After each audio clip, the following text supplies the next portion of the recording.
Hi, Michelle Taylor, LPCC with Perfectly Imperfectly Counseling. I'm here today to do a video on silence. So, silence oftentimes is a very uncomfortable thing in general. I mean, as a therapist, it took me a long time to get used to silence. And I don't even know if still sometimes silence can bother me, you know? I can get into a kind of like a silence off with someone.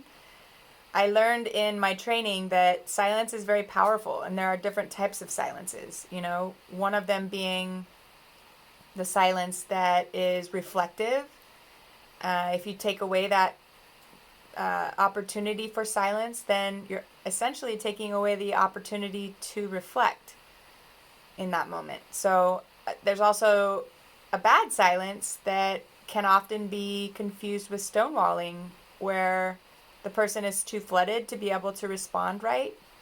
And in that sense, you know, you want to give them the space to be able to be unflooded. And by flooded, I mean physiologically, their body is, maybe their heart rate is up, or they're unable to get the words out because they're just too angry.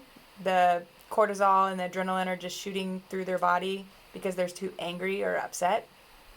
And when they're flooded, silence there, you know, if you try to say anything in that silence, it's going to kind of go nowhere because they're not able to hear it. So silence is a great thing. It's something that you have to become more and more comfortable with.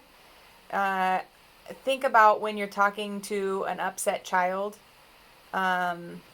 you know, allowing them to reflect on their feelings when they're really sad or when they're really upset, giving them that space to feel and cry. It's a very powerful thing. In sessions, what this looks like is sometimes you might feel like you want to jump in there and problem solve. That's my go-to in life and sometimes in therapy, and I have to really hold myself back and give my clients the opportunity to problem solve themselves.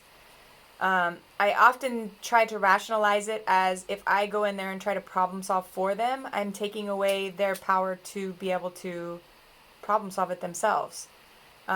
This might look like in your life, maybe you have gotten into an argument with a loved one and they're upset, and so you try to jump in and fix it by saying, oh, well, maybe you should do this or maybe you should do that. And oftentimes they'll dismiss it. They'll say, no, I don't really want to do that. That's not what I want to do.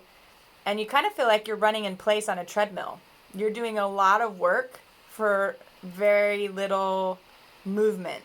So if you've ever felt that, silence is where you should go. Let's say in that very same scenario, the other person is upset and you want to jump in and problem solve. Just try to go to feeling right there and say, yeah, that really, really sucks. And I'm here for you. And then just leave it. It is really, really hard to do because the gut reaction, if you're a helper, is you want to help them and you want to problem solve for them. But really what they need is to be seen and heard, and that's it. And you just being there with them is really, really powerful. So try to add more silence to your day with others and with yourself. You know, sometimes we do fillers just to fill our days, but silence is really, really powerful. So I'm still working on it. It is a work in progress constantly with me as a therapist. So I know that there's a lot of you out there who also need to work at it. It is a powerful, powerful tool to build relationships. And, you know, think about it for yourself. How many people do you feel comfortable sitting in silence with? Those are really the most powerful relationships that you can have, are those people that you could sit in silence with. So, again, if you have any questions, feel free to comment and we'll have a cool discussion about how silence is in your life. Thanks.